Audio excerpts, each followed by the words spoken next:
Hey everybody, I'm here with Ted Pilgrim, aka Ted Miller, from Satan's Pilgrims, but most importantly from Surfing Industries. How are you, Ted? Good. How are you?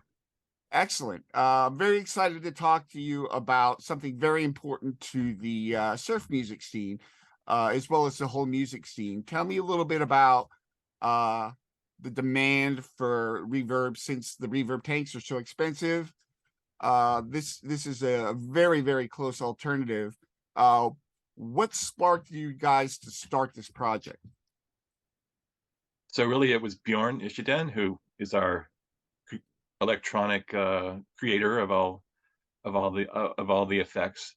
So he had the idea to try um, making a kit originally, and this would have been like 2015, I think, maybe. And earlier, he was thinking of the idea for that reason. He's a huge surf music fan. He lives in Sweden. He saw like throughout Europe and other parts of the world how hard it was to get an actual Fender unit, reissue or vintage, and how expensive they were, and then so he thought, this would be a good affordable alternative for people, especially in his part of the world, and so he started building these kits, and what he did was he took the MOSFET or JFET, which is a newer kind of solid state technology, not like the 70s solid state, which a lot of people think ruined everything. But Yeah. they actually generate heat, and so it's more tube like, even though it's not a tube. And so he thought that would be a good alternative to tubes, because the tubes are um, a sort of albatross with the Fender units, and then to make an affordable reverb unit, especially as a kid, it was very affordable. You had to put it together yourself. You had to get your own pan. So really through surfguitar101.com, he started spreading the word, and people started ordering the kits from him. And then it was really great. They got really creative with their enclosures. Um, the classic was the toolbox, the red toolbox, and then but other people really good at woodworking. They would make a little, cabinet for it and decorate it with all kinds of things. And there were a lot of really creative ideas, and a ton of like the thread on that started way back then when the kits were first released. Like it just like it's still going. Like it's had a bunch of hits on it. And so um couple of years later, let me get my years straight. No, he would have had that kit earlier than 2015, because in 2015 my band Satan's Pilgrims went and played the Surfer Joe Festival in Italy, and that the same festival Bjorn sort of formally introduced the kit during the day at one of the seminars. I did a demo, and that really blew a lot of people's minds. And I got to hear it up close and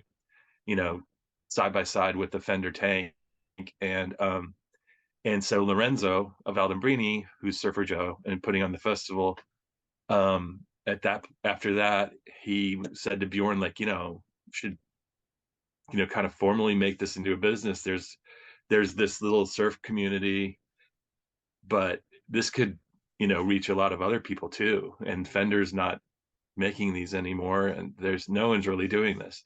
So they kind of formalized the beginnings of the business then. And then my wife Lindsay, who really is responsible for any good ideas that I get credited with, she said, I was in touch with Lorenzo after the festival talking about, and she said, hey, you should just ask him if he needs help, because you already have the Pilgrims record label, SP Records, and you're already doing mail order a lot, so you're like set up for it, like as you can see in back of me. Um, and that wasn't, I had another career too, but she's like, on the side, it could be a good thing just to like kind of help him out, and you know, and he said, yes, that's exactly what we need, because a lot of the orders are coming from US, Canada, and Mexico, and the ship, even though it's a small thing, the shipping is becoming, it's expensive. And then they were also at the same time developing the original, um, the non-kit, the classic, the Surfy Bear Classic, um, Yeah. to also sell people, so people weren't putting it together, and then we could do things like offer a warranty and service, and have it be a real formal product, and move on from the kit. And so he really needed help with that, with the shipping with that, because that was going to be really expensive. So anyway, all those things fit together. He's like, yes, totally, let's do it. And I think I was in London, England for my other career, doing a job, and he sent me the first, um, classic there for me to just check out, and bring home with me. And then I think I was in San Antonio, Texas for my job when he sent us our first shipment, um, to sell, like to start selling, and distributing. Um, and so that shows like where I was in my life then. And at the beginning, I think we were just, our distribution company was sending, four, five, six of them a month, and we'd be like, "Yeah, we sold one," be totally psyched, Yeah. just because it was fun, and then that kept picking up, but I was still able to do it on the side. And then when the pandemic hit, my other career totally disappeared, gone, right? So I was super fortunate and lucky that I had this going, because as that jobs like that went away, things like guitar effects like went through the roof, Yeah. like because everybody's Yeah. everybody's at home, and they go like, I can dick around on my guitar, sorry, mess around on my guitar, and uh, And a lot so of I people were mean, starting bands at the time.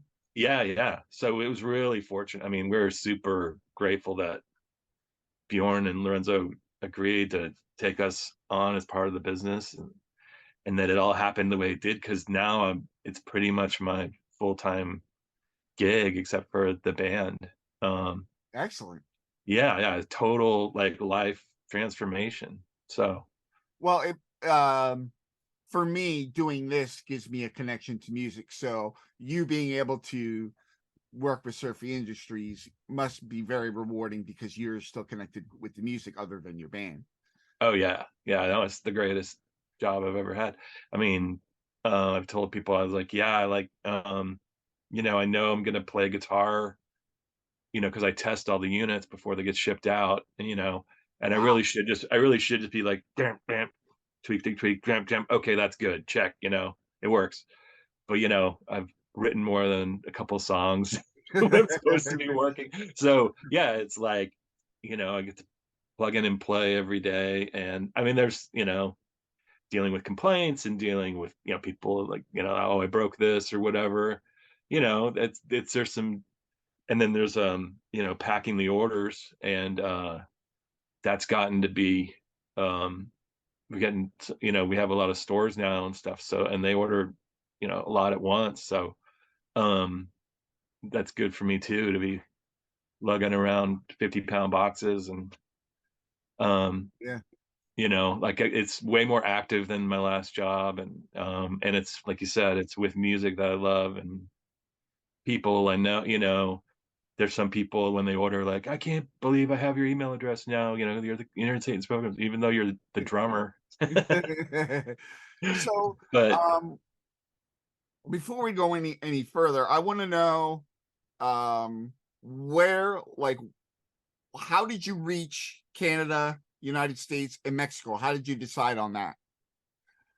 oh, that was Lorenzo. We basically divided up the globe, like, his territory and my territory. And at the beginning, um, or not at the beginning, but then later we added an Australian territory with another distributor. Um, but yeah, they use pretty much like, between being able to ship to those countries for less money. I mean, we do free shipping, so Oh, we don't charge the customer, but if it costs a lot, then it, eats yeah, into our, so especially if he was going to ship from Italy, then he's really biting into his profit margin. So yeah, yeah. um so yeah, he was like, yeah, it just makes sense for you to do Canada, Mexico, and the US. And he's got Europe and South America and Asia. Um, but really, a lot of it is just Europe, you know. Yeah. And then the Australian market's pretty good too. So, Um, I saw on your website, the surfing industry's website, all not all, I guess many of the stores that are carrying um the units, but you also can order them online. right. So as far as the unit, the places you can purchase them in store and test and try them out, um, give me like a rough estimate where in North America and Mexico you can find them. It's really like a checkerboard all across the country with the US. And it's interesting too, like what regions, you know, like we have 4 or 5 um, vendors in Southern California, which is great, and, you know, including San Diego and LA and Orange County and all that, which is, you know, fine because there's so many people all crammed in there. But like we have yet to get a Bay Area store to take us, you know, Oh, and not for a lack of trying, but I mean, it's just, uh, and like we have a Portland store, but we don't have a Seattle store. And it's oh, just, and you know, we got Philly where you are, you yeah, yeah. know, We're in Philly. in New Jersey, um, Pennsylvania, other places in Pennsylvania, but like not a New York City store. But you know, I don't even know how does a new music store even survive in New York City anymore. I don't even know if there are any, you know, except out Yeah, in Queens or something, you know. yeah. Um, but it's pretty, you know, sort of the Northeast, um, not as much in the South. But I, you know, I live in the South, even though my band is still in Portland, and I know it's, you know, they know Man or Astro Man, and they know, but you know, they're not as uh, this is the stores and stuff, not the people who play surf in the South, because there's a lot of people who know exactly what they're doing, but they're not as gear savvy about it all. Yeah. Um, but you know, Texas, Midwest, um, you know, pretty much kind of peppered all throughout the country. Um, Mexico, we just have one store, but we get a lot of direct orders, especially since we do free shipping. In Canada, we just have one big store, and they order a ton. But again, I still have a lot of direct, Yeah. um, and they're in Quebec, and you know, I've always you know, it's like fishing. Like there's the stores who actually sign up and do it, and then like I have like stores in Calgary and BC and Seattle and Bay Area where I'm trying, and they even asked like, "Hey, we'd like to be a dealer," and I'm like, "Okay, here's all you got to do." I send, and then they never follow through, you know. And it's like, Uh, and then I check back with them like, "Hey, you're ready?" No, we're just not ready yet, or what, you know. And I understand there's tons of reasons, you know, but like you said, the direct orders that come to us, we sell more that way than through the stores, and the stores sell a lot.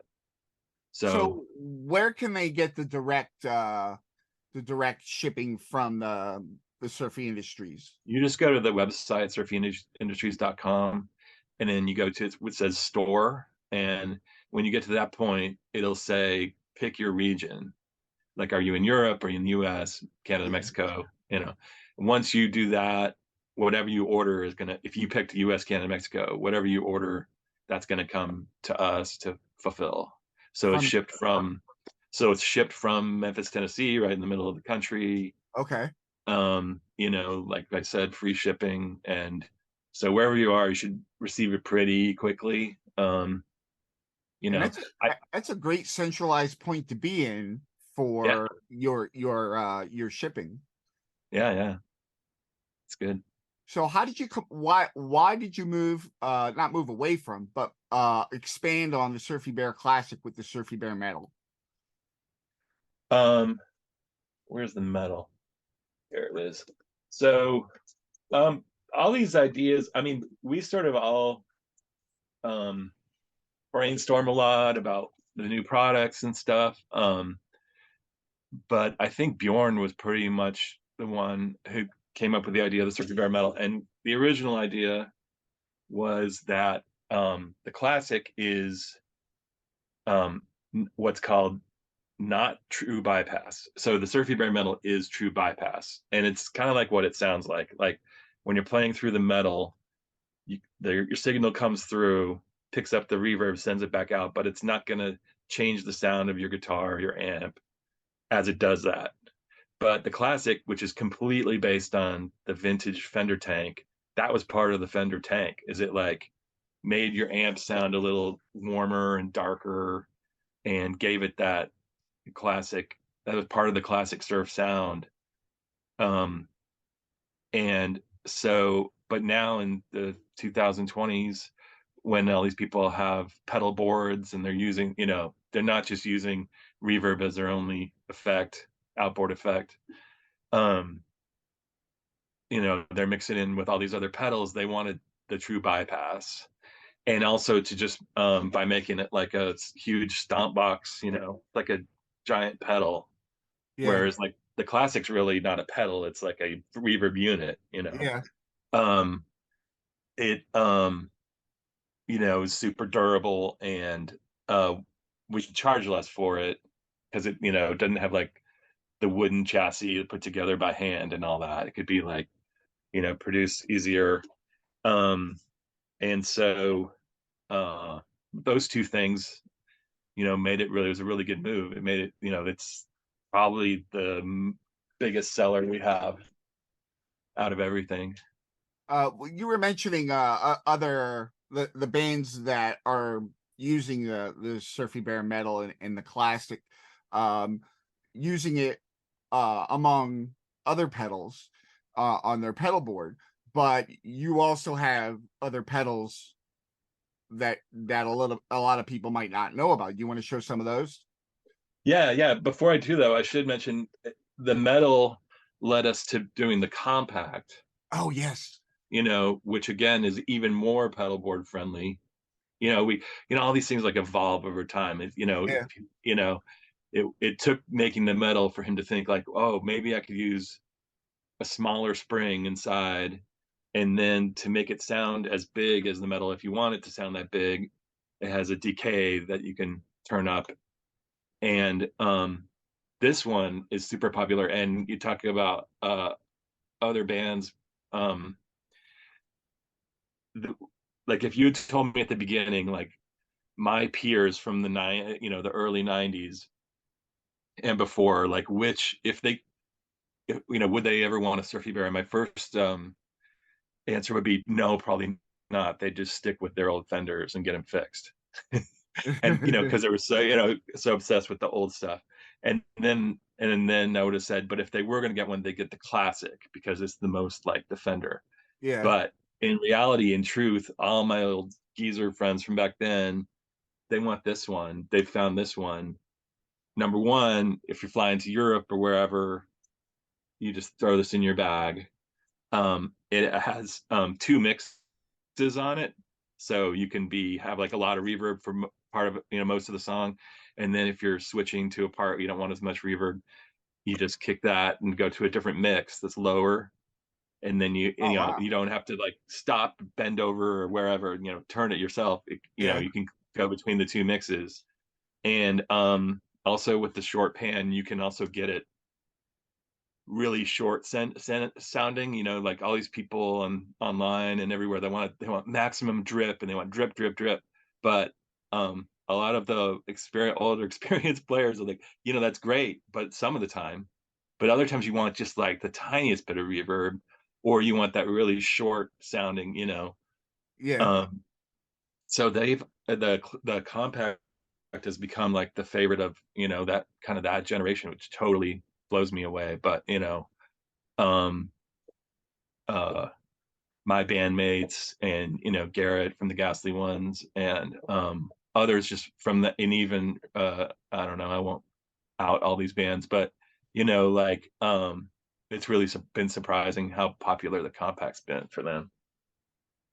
Um, Awesome. so yeah, and then as far as the other pedals, there's the Surfy Vibe, which is a vibrato based on magnetone amplifiers circuit, magnetone 280. It's not like what you call like a classic surf music pedal, but it's a classic rock and roll sound, late 50s um sound, you know. Some Buddy Holly stuff was recorded with that amp, and you can get like a real Bo Diddley thing happen, you know, that kind of, it's a great effect, you know. Yeah. But it fits with surf, but it's, you know, Not exclusive there, to. yeah, I don't think there are any like classic surf bands playing magnetone 280s, but and using that effect a lot, um it's and then other people, you know, outside of the surf world, we've had people write me about the Surfy Vibe. They love it because they play like real Hendrix style, and like that mixed in with their other effects, they say it's perfect for that kind of wobbly sound he used sometimes. And um blues players too, lots of blues players like that vibey sound. Uh so that's been a good seller. And then this was the second, the Surfy Trem. After the Reverb kit, then he did this kit, and this is the same circuit that's in the classic Fender Showman amps. And it switches between brown and black sounds. And this one is just keeps going. People love this one too. It's been a favorite of, you know, the guitar connoisseur types. And then we just released the Surfy Trim Deluxe this past year, which is the same, you know, based on the Surfy Trim, but it's stereo, has stereo capability and some added features. So it's a little more of a sort of niche special. It's not Yeah. one like, you know, oh, you know, almost everybody's got a trem, but this is like, you know, the stereo thing is a very like specific kind of players. But Okay. it was just something they, you know, that's the kind of, that's what's fun about this job too, is like it's not necessarily like, oh, we, you know, we can't make that pedal, it's not going to sell well and we won't make lots of money. It's like we like the idea of this, it's not like anything else out there, Yeah. let's just have fun with it and try it, you know, see. And Well, that's what's fun too, because people come back, they send us videos and stuff, doing stuff with everything from the reverbs to all the other effects that we would have never thought of yeah. you doing, or like, oh, that's what that sounds like when it's mixed like with this and that, you know. It helps break us out of our like, you know, surf sound all the Yeah. time. Oh, that's really cool, you know, really ambient, you know, psychedelic things, or shoegazy things, or, Yeah. you know, all over the map. So it must be really rewarding and kind of like blew your mind that you were hyper focused on the surf music community and guitarists, and um I'm very sure that, like you said, other genres are interested in these effects that aren't surf music. But the amount of those, was that surprising to you? Yeah, yeah. I mean, it outnumbers the surf as far as we can tell from what people say when they order, if they give us any kind of, you know, add a little note about what kind of stuff they do with it, you know. Sometimes you get an order, it's just the person's name, you don't know. But um uh it's, you know, the surf purists. I mean, there's lots of bands that play like surfy sound or a surf song mixed in, but as far as like pure surf bands, like those are outnumbered by the other genres all combined. Wow. So yeah, there's a lot of blues, there's a lot of um country, you know, or people just play mid-century stuff, you know, Yeah. 50s and, you know, um but also, like I said, you know, total like harder rock stuff. And um this band called the Cactus Blossoms, you ever heard of them? No. They're like two brothers, or they're actually three brothers in the band that um they're like, you know, Americana I guess, and they sing like the Everly Brothers, but the music's a little more modern, country-ish, rockish, whatever. But they've been huge supporters, and they're like a pretty big name, like around touring around the country, but it's just not a band that think like, oh, Reverb, Yeah. but they use it really well. And check them out, they're great. Awesome. um So uh the last thing that really blew a lot of people's minds. I work in television, but funny enough, in television there are a lot of guitar players oh uh yeah, I bet. in the business. And one of the things that a lot of guitarists like is the rack mount. And a lot of them came to me and were like, "Did you see this when it first came out?" And I hadn't seen it yet, but I know that was a pretty big deal for you guys.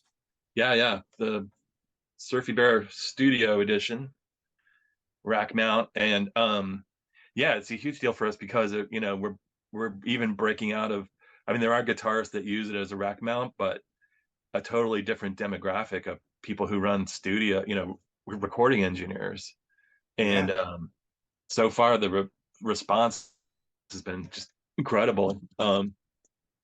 So we've been really happy with that. I mean, we you know a lot of times people, uh these engineers and stuff, they'll like send a bio and stuff when they order it, or it's just part of their signature and stuff. And some really Right. big time producers are ordering them and using them, like uh the guy in Nashville who's like recorded White Stripes, but also like Martina McBride, and total pop stuff, like totally out of using it for any kind of like twangy 60s sound. Like, it's a popular effect, especially for like vocals or Oh yeah. keyboards, drums, I mean anything. So that's been Are you, really fun. are you surprised? Like in 2015, would you expect? Did you have any inkling that it would be what Surfing Industries would be in 2023? No, no, not at all. I mean, Bjorn's a genius, Lorenzo's a great businessman, and like it makes sense they've done well, and hopefully we've helped been part of that too. But yeah, like um I thought it would be just sort of sticking to the basic, reverb trim. I didn't realize there were so many ideas coming down the pipe, and that it would sort of break out the way it has. But also still, I mean, Lorenzo, I mean, surf is in his, it's right here at all times. That's his focus. But sometimes we have to kind of coax him away a little bit, like, hey, this might be a really good idea. It's not, like the surfy vibe, for instance, or something, and it works out great. So Awesome, awesome. Before we end, is there anything you might want to mention that we haven't mentioned in the interview? um just, come check us out at surfyindustries.com. We have we're going to the NAM show in April, which is, do you know what the NAM show is, right? Yeah, Yeah. it's like an electronics demo show. But yeah, well, yeah, it's the North American Music Merchandisers. Yeah. So it's not just electronics. I mean, there's drums, there's band instruments like trombone. I mean, it's great. I mean, it's a musician. It's great. It's like Las Vegas. Like at first, it's like whoa, and then after a while, you're like because everyone's playing at one time. But it's a great thing for this will be the third year we're doing it, and so that's a good way to meet people, vendors. The stores send people to Yeah. that, like to buy for their next year. um Is it in Los Angeles this year? it's in Anaheim every year, Okay. Okay. right Uh, by Disneyland. oh, awesome. Right by Yeah, Jeff's house. the convention center. Yeah, so we're excited about that, and we'll be releasing a new, well, we'll be previewing, we won't have them for sale yet, but we'll be announcing and releasing a new pedal um at the NAM show in April. And we'll announce it on social media, etc. too, at that time. Excellent. um and then it should be ready to ship We're going to unveil it at Surf for Joe in Italy, and then it will be available to everybody. And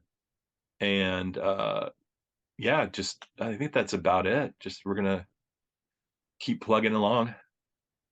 Excellent. Excellent. And So for everybody who wants to know more about Surfing Industries and the classic and all the other pedals, the link is in the description of surfingindustries.com, where you can also order and find out all the other shops that might carry uh right, the units. And under that, some cool Pyrex merch and tons of music resources, Facebook groups, radio shows, um, also DJ Dotty and Hunter King. Check all those out. Go check out Surfing Industries, and thank you so much, Ted, for your time today. yeah, thank you, Ryan.